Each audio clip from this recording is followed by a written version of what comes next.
इस वक्त की लाइव विजुअल जो है आपको दिखाने की कोशिश वहीं से कर रहे हैं जो अभी फिलहाल चर्चाओं में चल रहे हैं। अरफाज डैंग का मकान जो कि वो तोड़ दिया गया है जेडीए की तरफ से। हर चैनल पे आप देखेंगे अरफाज साहब चल रहा है। अरफाज साहब के हक के लिए लोग जो है आवाज उठा रहे हैं। पूरा जम्मू कश्मीर एक साथ हो गया है अरफाज साहब के लिए, क्योंकि अरफाज साहब के साथ जो गलत हुआ है, अरफाज साहब को इंसाफ दिलाने के लिए हर हर जम्मू कश्मीर का वासी जो है एक साथ हो चुका है, क्या वो हिंदू क्या वो मुस्लिम। मगर ये लाइव चलाने का मकसद आपको दिखा रहे हैं। ये आप विजुअल जो देख रहे हैं रात के विजुअल्स है जिनमें ये चलती गाड़ियां, उड़ती धूल, बैठे हुए लोग जिन पर मतलब कोई ऐसा पर्दा नहीं, कोई ऐसा छत नहीं जिससे इस धूल से, इस सर्दी से बचा जाए। क्या अरफाज साहब की फैमिली पर बीत रही होगी इस वक्त इस ठंड में, जब लोग सर्दी ओढ़ कर अपने कमरों में बैठे होंगे, हीटर लगाकर बैठे होंगे, और अरफाज साहब की फैमिली जो कि अभी ठंड में बाहर बगैर छत के जो है यहाँ पे बैठी होगी। एक आसमान के तले, आसमान के छत के नीचे जो कि कम्बल ओढ़ कर जो है वो बच्चे बैठे होंगे कि हमारा घर जो है वो तोड़ दिया। क्या बीती होगी उन फैमिली पर। क्या क्या सियासत की क्या बात करें। मतलब सियासत, लोग यहाँ आते हैं बातचीत करते हैं, मगर इस वक्त की किसको पड़ी है, कौन जानता है इस वक्त पे क्या बीत रही होगी उस फैमिली पर। अभी भी लोग फिलहाल जो है यहाँ पर मौजूद हैं, उन लोगों से भी बात करेंगे, जानेंगे, क्योंकि दिन में तो हर कोई हाल पूछने आता है, रात में किस पर क्या बीती है। कहते हैं ना, जिस पर बीते वही जाने क्या गुजरी होगी। सबसे पहले सर आपसे जानना चाहेंगे, आपका तारुफ बताएं प्लीज सर। आप रात के वक्त, ये अंधेरे का वक्त है सर, अंधेरे के वक्त क्या बीत रही होगी। देखिए, मैं एक इंसानियत के नाते आया हूं यहाँ पे। जो इंसानियत का कत्ल शरेआम दिन दहाड़े हो रहा है, हम उसकी घोर निंदा करते हैं। ये अरफाज डैंग पे अटैक नहीं है, ये इंडियन कॉन्स्टिट्यूशन जो हमें जीने का हक, पहनने का हक, खाने का हक और रहने का हक देता है, ये उसकी हत्या है। मैं यही कहना चाहता हूं कि मकान किसी का नहीं तोड़ रहे। अगर कोई भी इंसान किसी गलत एक्टिविटी में भी इन्वॉल्व होता है तो उसको कानून ने सजा देनी चाहिए। वो कानूनी प्रक्रिया से गुजरे और उसकी सजा जो है, चाहे उसको फांसी देनी पड़े, वो कानून दे। लेकिन ये जो पीले पंजे वाला एपिसोड जो पहले यूपी में था, आज जम्मू कश्मीर में शुरू हो गया, ये नहीं होना चाहिए। हम किसी का गलत एक्टिविटी करने वाले का समर्थन नहीं करते हैं, लेकिन घर बनाना किसी बाप ने बनाया, किसी बाप के बाप ने बनाया, अगर उसका बेटा कहीं गलत इन्वॉल्व होता है तो जब वो मकान तोड़ा जाता है, उन लोगों का क्या कसूर होता है। आज जो हुआ जहां पे डैंग साहब के साथ, डैंग साहब के पास जहां उनके ऊपर कोई ऐसा दाग नहीं था, फिर भी ये कार्रवाई हुई, और किसके कहने पे हुई। आज कल हमारे जम्मू कश्मीर के सीएम साहब ने भी बोला कि क्योंकि डिपार्टमेंट उनके पास था, जवाबदेही उनकी है। अगर वो बोलते हैं कि हमारे किसी अफसर ने हमारे से बिना इजाजत के ऐसा काम किया है, तो फिर इसकी जिम्मेवारी लेने भी किसी ने का हक बनता है।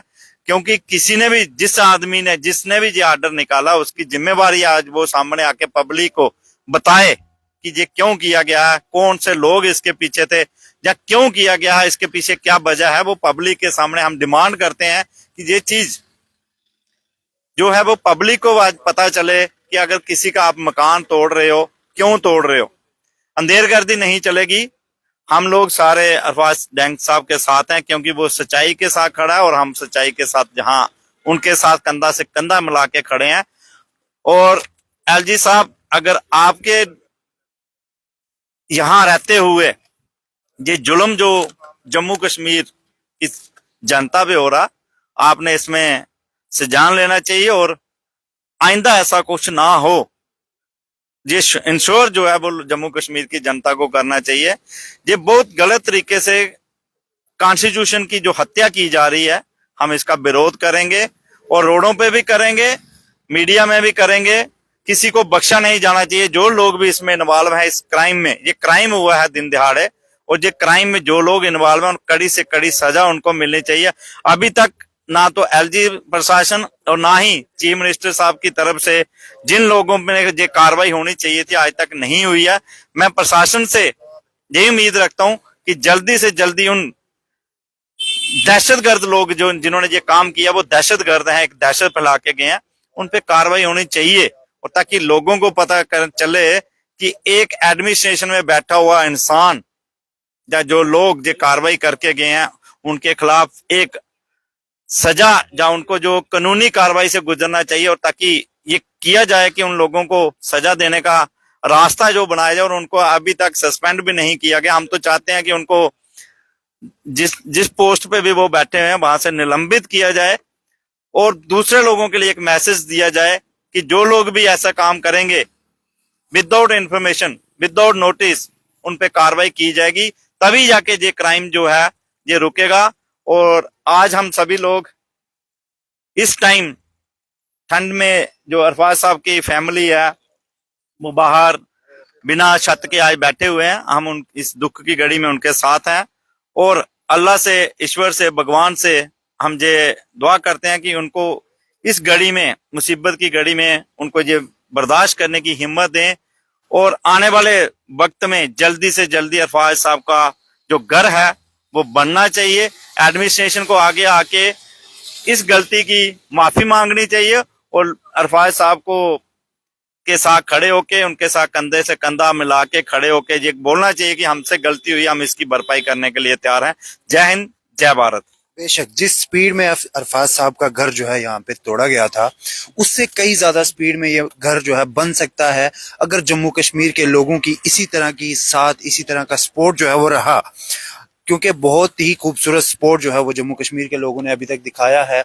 बात करेंगे सर, रात की ये अंधेरी घटाश आ चुकी है, आप भी अभी अरफाज साहब के घर पे पहुंचे हुए हैं, इतनी रात को क्यों? मैं देख रहा हूं कि जब से ये घिनौना काम हुआ है, निंदनीय काम हुआ है, तब से हर पार्टी का पॉलिटिशियन यहां पर आया और उसने एक ही बात बोली कि ये निंदनीय है और दुखद है। चाहे बीजेपी का आया, कोई कांग्रेस से आया, कोई नेशनल कॉन्फ्रेंस से आया। मैं माननीय एलजी साहब से ये बात कहना चाहता हूं कि तमाम पॉलिटिशियंस का डिफरेंट पॉलिटिकल पार्टी से आना ही एक बहुत बड़ा सबूत है कि ये काम जो है वो निंदनीय है, गलत काम हुआ है। लेकिन हमें जनता को ये दिखाना है कि दिन दिहाड़े एक बहुत बड़ी पुलिस बल और सीआरपीएफ का जो गलत इस्तेमाल किया है पावर्स का, वो किस अफसर ने किया है। इस पे मैं गुजारिश करूंगा कि सीएम साहब ने अपना पक्ष रख दिया कि हमारी तरफ से नहीं हुआ, मैं मिनिस्टर हूं, मुझसे भी पूछा नहीं गया इस बारे में। लेकिन जो यहां पे सबसे बड़े ओहदे पर फायज हैं, देश की तरफ से, प्रेसिडेंट ऑफ इंडिया की तरफ से एलजी साहब, मैं उनके सामने गुजारिश करूंगा कि इस दिन दिहाड़े जो जुल्म अरफाज साहब के ऊपर हुआ, इनकी फैमिली के ऊपर हुआ, इसके ऊपर वो रोशनी डाले। इस पे चुप्पी साधे रहना इतनी बड़ी पोस्ट के लिए जो है वो शोभा नहीं देता है। मेरी यही गुजारिश है उनसे कि ये साबित हो चुका, यहां जो सिर्फ जम्मू डिस्ट्रिक्ट से ही नहीं, पूरे कश्मीर और जितने जम्मू प्रोविंस के डिस्ट्रिक्ट्स हैं और तमाम अलग अलग दूर दराज एरिया से जो लोग जिस तरह से तांता लगा हुआ है, और जो लोकल यहाँ की आवाम है, चाहे हिंदू हो, मुसलमान हो, सिख हो, ईसाई हो, किसी भी मजहब का मानने वाला हो, उन्होंने यहां पर आके इस कदम को निंदनीय करार दिया है। तो इस पे जिम्मेदारी बनती है गवर्नर साहब की कि वो इस पर रोशनी डालें कि आपके शासन में, आपके होते हुए जो अफसर बिना बड़ी अथॉरिटीज की परमिशन के इतना बड़ा निंदनीय कदम उठाता है, पुलिस डिपार्टमेंट का मिसयूज करता है, जेडीए डिपार्टमेंट का मिसयूज करता है और सिलेक्टेड डिमोलिशन करता है, उसकी खबर जो है वो एलजी साहब ले, ताकि अवाम जो है उनके जवाब को सुने।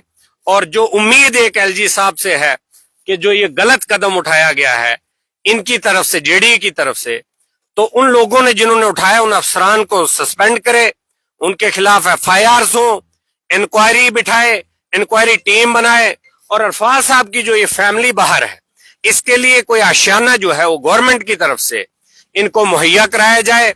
जब तक इनके लिए कोई जमीन जो है वो लाट नहीं होती कहीं पर, या यही जमीन जो है लाट नहीं होती, तब तक जो है इनको आशियाना इनके सर पर जो है वो छत दिया जाना चाहिए। धन्यवाद। बेशक उमर अब्दुल्ला साहब कहते हैं हमने ऑर्डर नहीं दिया, एलजी साहब कहते हैं हमने ऑर्डर नहीं दिया, तो आखिरकार जम्मू कश्मीर की जनता जानना चाहती है जम्मू चला कौन रहा है, जम्मू कश्मीर को चला कौन सी तीसरी फोर्स जो है वो रही है। क्या इन दोनों पावर्स के होते हुए भी कोई ऐसी पावर है जो जम्मू कश्मीर को चला रही है? सर क्या कहना चाहेंगे, ग्राउंड रिपोर्ट आप पहुंचे। ये जो एक खिलौना अपराध जो किया एडमिनिस्ट्रेशन के द्वारा, हम इसका कड़े अल्फाजों में मजम्मत करते हैं। और इस सर्दी के मौसम में जिसमें हर इंसान चाहता है कि किसी ना किसी जो बार बेचारे जो लाचार लोग होते हैं उनको भी कहीं ना कहीं आशियाने में रखा जाए। जिनका आशियाना बना हुआ उनका आशियाने को तोड़ा गया। तो मैं ये चाहता हूं कि कम से कम जो जिसने ये गिलोना अपराध किया उस ऑफिसर पे कड़ी से कड़ी कार्रवाई की जाए। और सिलेक्टेड टारगेटिंग कर की हुई है, क्योंकि एक सहाफी जो सच बोलता है, सच की आवाज बनता है, गरीब लोगों की आवाज बनता है। तो मैं ये कहना चाहता हूं कि ये जुल्म की इंतहा है, इससे ज्यादा जुल्म हो ही नहीं सकता। डेमोक्रेसी का यहाँ पे मर्डर हुआ है, क्योंकि संविधान दिवस अभी हम लोगों ने परसों ही 2 दिन 26 नवंबर को बनाया, जिस संविधान में हम लोगों को लिबर्टी, जस्टिस, फर्टर्निटी की बात, इक्वलिटी की बात की, जिस संविधान ने हम सबको ये दिया लिबर्टी, फर्टर्निटी, इक्वलिटी, उसके अंदर ही तो ये आते हैं हम सब लोग।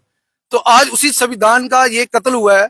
तो मैं ये चाहता हूं कि उमर अब्दुल्ला सरकार से, अगर उमर साहब आप कहते हो कि मैं उन अफसरों को पूछूंगा, आज डिप्टी सीएम साहब ने यहाँ का दौरा किया, अरफाज भाई के घर का दौरा किया, उन्होंने कहा कि मैं जल्दी ही उनको एप्लीकेशन मंगवा रहा हूँ कि आपने किस किस बेस पे इनका जो घर है, जो आशियाना है, उसको डिमोलिश किया। और दूसरा ये मैं कहना चाहता हूं कि डिप्टी सीएम को, ताकि इनको गवर्नमेंट की तरफ से, सरकार की तरफ से कुछ ना कुछ ऐसा किया जाए जिससे ये अपना घर दोबारा, यही घर दोबारा रिवाइव करें और यहाँ ही रहें।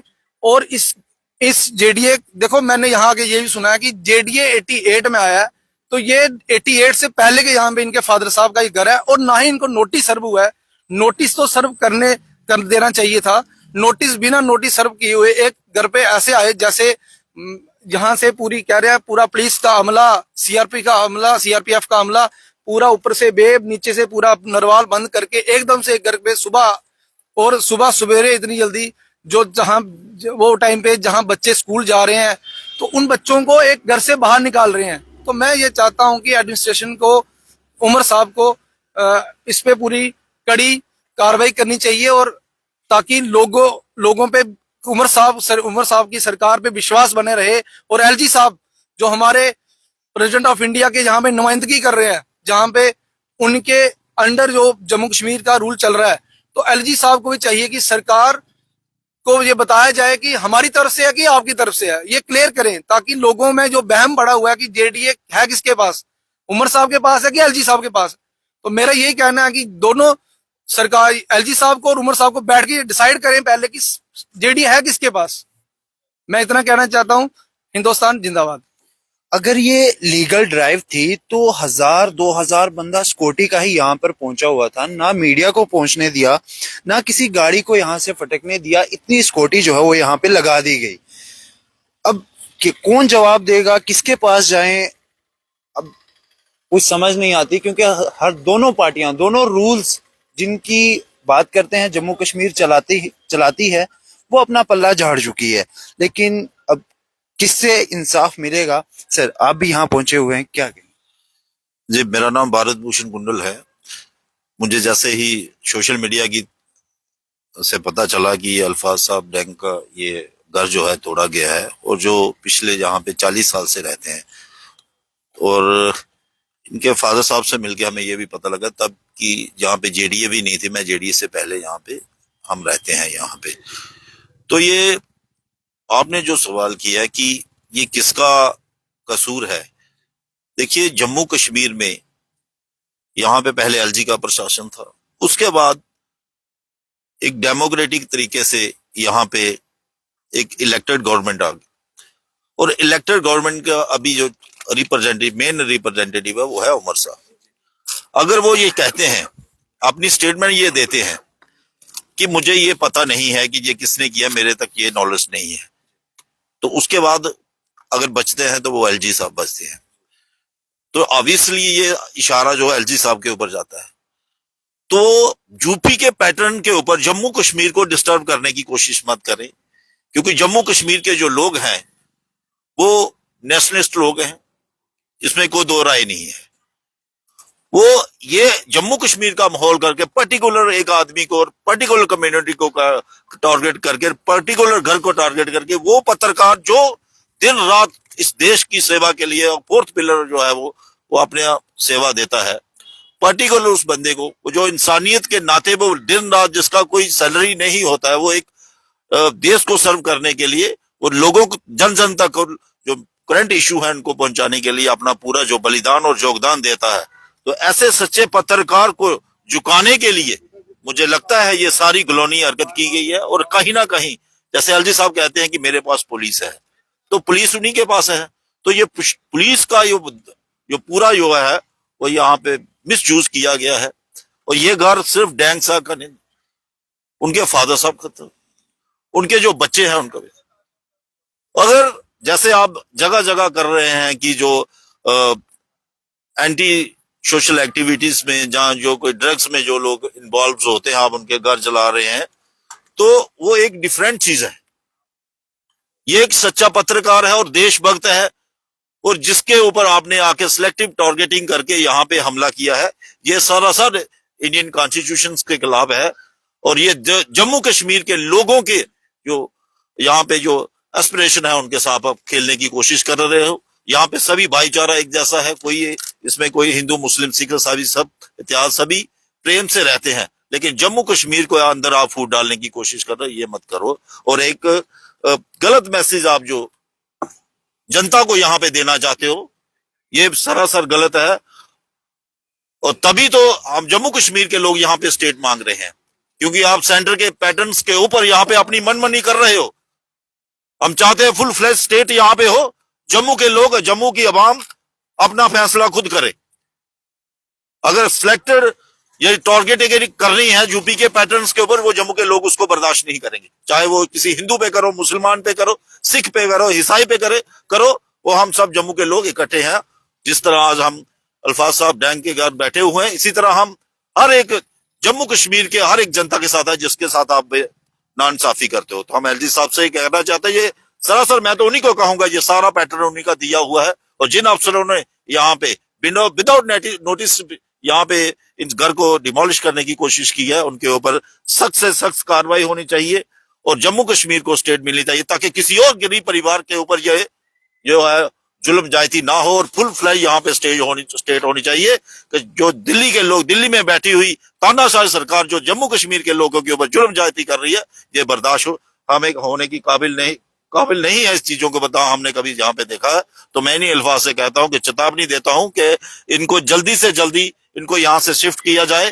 और प्लस इनको जो इनका आशियाना इन्होंने तोड़ा है, इनको यहाँ पे 3-4 परिवार रहते थे काफी देर से, और ये जो बिना घर बिना छत के हो, इनको जल्दी से जल्दी छत मुहैया करें। जय हिंद, जय भारत, जय जम्मू कश्मीर, खुदाफिज। आज बात करें, काफी दिन हो चुके हैं इस हादसे को, लेकिन अभी तक अरफाज साहब की फैमिली जो है वहीं बाहर एक कम्बल ओढ़कर जो है वहां पर रहती है, वहां पर रात को गुजर बसर करती है। एक नीले छत के नीचे आप देख रहे होंगे ये पर्दा है, ये तिरपाल लगाया हुआ है, जिसके नीचे जो है अरफाज साहब की फैमिली दिन रात गुजार रही है। एक छत इस सर्दी में बहुत जरूरी है। लेकिन बात करें ये मकान जो टूटा हुआ आप देख रहे हैं, उमर साहब इसका जवाब आपको देना होगा, क्योंकि जम्मू कश्मीर के लोगों ने आपको वोट दिया है। एलजी साहब का रूल होगा, लेकिन जम्मू कश्मीर के लोगों ने आपको वोट दिया है। आपने टोपी उतारी थी, वो टोपी भर कर आपको लोगों ने वोट दिया है, तो आप उस कुर्सी पर जाकर बैठे हो।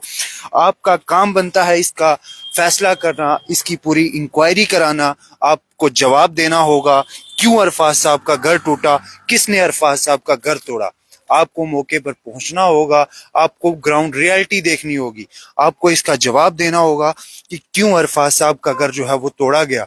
ये ईंटें, ये घर की हर एक मलबा चीख चीख कर कह रहा है कि इसमें बहुत से बच्चों की यादें जुड़ी है, जो कि अरफाज साहब के बच्चे अभी कुछ दिनों से, काफी दिनों से स्कूल नहीं जा पा रहे हैं, अपनी पढ़ाई जो है वो रेगुलर नहीं कर पा रहे हैं। इन मलबे के नीचे काफी इन बच्चों की किताबें दबी हुई है, इन बच्चों की यूनिफॉर्म जो है वो दबी हुई है, क्योंकि वो बच्चे, वो फैमिली मौके पर यहाँ मौजूद नहीं थी।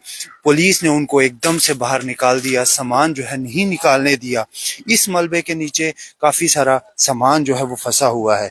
ये ईंटें आप देख रहे होंगे, इन ईंटों पे सीमेंट नहीं, वो गारा, वो मिट्टी से ईंटों की चुनाई जो है वो की गई है। ये वो ईंटें हैं जो काफी 40 साल पहले चुनाई करके जिस तरह से घर बनाया जाता था, उस तरह का घर जो है ये बनाया गया है। इसका जवाब आपको देना होगा, इसका इंसाफ आपको करना होगा, इसकी इंक्वायरी आपको हाई लेवल पर बिठानी होगी। क्यों आखिरकार ये घर जो है गिराया गया। जम्मू कश्मीर आज एक साथ है। जम्मू कश्मीर के लोग आपसे सवाल कर रहे हैं, कौन है वो तीसरी पावर जिसके ऑर्डर से ये घर गिराया गया? कौन है वो तीसरी पावर जिसने ना आपसे पूछा, ना एलजी से पूछा, ना किसी के ऑर्डर माने, आकर सीधा जो है पीला पंजा चला दिया। पीले पंजे से बचकर लोगों ने आपको वोट दिए थे, ना कि पीला पंजा चलाने के लिए लोगों ने आपको वोट दिए थे। ये आप नीचे देख रहे होंगे, ये एक सिलेंडर, गैस सिलेंडर जो है यहाँ पर फंसा हुआ है। अगर बाय चांस कुछ हो जाता है, कितनी तादाद में पूरी फैमिली यहाँ पे बसती है, क्या होगा? पूरा ये सिलेंडर ही गवाह है कि कितना सामान जो है यहाँ पे नीचे इस मलबे में फंसा होगा। जी, मैं ये कहना चाहता हूं कि अगर ये सिलेंडर फट जाते तो हम तो फंस गए थे कि पता नहीं इन्होंने बम रखे थे अंदर। जब तक ये छानबीन होती कि नहीं जी सिलेंडर थे, तो इसका जिम्मेदार कौन था? क्या उन्हें मतलब ये देखना नहीं चाहिए था कि मतलब कोई विस्फोट मत होगा या कोई मतलब ऐसा कोई सिलेंडर मत। आजकल तो लकड़ी जलाने नहीं देते हैं या लकड़ी जलाना ही मना है, या मतलब लोग जला के राजी नहीं है, पेड़ पौधे काट के राजी नहीं है। तो सवाल ये चीज आ जाता कि इसकी जिम्मेदारी किसकी थी, ये भी देखा जाए ना। मतलब इसकी इंक्वायरी की जाए कि आज तो हर घरों में सिलेंडर होते हैं, तो अगर सिलेंडर फट जाता, अगर मशीन ऊपर चढ़ जाती, तो यहाँ कितना हादसा होने वाला था। तो ये तो ऊपर वाले का करम है कि मतलब सिलेंडर कोई फटा नहीं, या इसके ऊपर ऐसा कोई मतलब धमाका नहीं हुआ। अगर धमाका होता तो हम तो मतलब अरफाज तो क्या, मतलब अरफाज के वो मरे हुए बंदों भी इंक्वायरी होती कि भाई वो वाकई ये कोई गलत बंदे थे या मतलब ये इसमें मतलब वो थे। हमें तो बिना पूछे मांगे मतलब अंदर कर लिया होता। इसकी जिम्मेदारी किसकी है? मतलब ये देखभाल करना किसका काम था? उन्होंने अगर ऐसा करना था तो कम से कम इतना तो देखना था कि कोई धमाका ना हो जाए, या कोई सिलेंडर ना फट जाए, या कोई वो ना हो जाए। तो ये भी मतलब जरूरी है। ये जगह, जिस जगह में ये मकान बना है, 2.5 मरले का ये अप्रोक्स जो है वो मकान जो है बना था। 2.5 मरले में हर कोई सवाल पूछ रहा है, भाई 2.5 मरले में क्या बनाना था आप लोगों को? कोई एयरपोर्ट खोलना था, कोई शॉपिंग मॉल खोलना था, कोई पार्क बनानी थी, या क्या डेवलपमेंट करते आप जम्मू की इस 2.5 मरले से? एक बसता हुआ परिवार आपने उजाड़ दिया। 2.5 मरले के जमीन के पीछे, 2.5 मरले के टुकड़े के पीछे क्या बनाना था आपको? इसका जवाब दें, क्यों तोड़ा ये? उमर साहब, आपको इसका जवाब देना होगा। जम्मू कश्मीर की जनता आपसे इस बात का सवाल कर रही है, कौन है वो तीसरी पावर जिसके ऑर्डर पर ये मकान जो है वो तोड़ा गया? इसका आपको जवाब देना होगा। कौन सी तीसरी पावर है जिसने कोई परमिशन नहीं ली, कोई ऑर्डर नहीं लिया, ये आकर पीला पंजा चला दिया इलीगल तरीके से? क्योंकि घर वालों को एकदम से इस तरह से डिटेन कर लिया गया, पुलिस में जाकर पुलिस स्टेशन में बिठा दिया गया, पुलिस पोस्टों में बिठा दिया, यतीम खानों में फैमिली को बंद कर दिया, बच्चों को जो है अंदर तक अपना सामान नहीं निकालने दिया। क्यों? क्या क्या गलती क्या थी? इस तरह के पहले हमने कोई ये ड्राइव जो है वो नहीं देखी जिसमें मीडिया ना पहुंचा हो, घर वालों को इस तरह से गलत तरीके से हरास किया जाए, या घर वालों को जबरदस्ती घर से निकाला जाए, सामान ना निकालने दिया जाए। पहली बार इस तरह की ड्राइव देखी है क्या? एनसी के आने के बाद, क्या आपकी सरकार आने के बाद इस तरह का पीला पंजा चलेगा? इससे रोक लगने के लिए हमने आपको वोट दिए थे, ना कि इस तरह के पीले पंजे चलने के लिए। क्योंकि आज जम्मू कश्मीर एक साथ है, एक साथ आपसे सवाल पूछ रहा है। जम्मू कश्मीर के लोगों को आपको जवाब देना होगा। क्यों ये इस तरह का स्टेप किस तीसरी पावर ने जो लिया है? अगर आपने कहा है कि मुझसे इस तरह का ऑर्डर जो है वो नहीं गया है, एलजी साहब ने अगर कहा है कि ये मुझसे ऑर्डर नहीं गया है, तो कौन है वो तीसरी पावर? क्यों इस तरह का स्टेप जो है वो लिया गया? ये लाइव विजुअल्स ये देख रहे हैं आप, अरफाज साहब अभी अभी जो है वो वहां पर इसी नीले आसमान के तले बैठकर जो है वो चाय पी रहे हैं। ये दिन देखने पड़ रहे हैं आपकी सरकार आने के बाद। आपको उस मकान से निकलकर आना होगा, आपको जवाब देना होगा क्यों इस तरह का स्टेप लिया गया। ये दिन देखने पड़ने पड़े आपकी वजह से। आपको वोट दिए थे इसलिए ताकि हम सेफ रह सके जम्मू कश्मीर में, ना कि हमारे घर टूटे जाए, हम पे पीले पंजे जो है वो चले जाएं।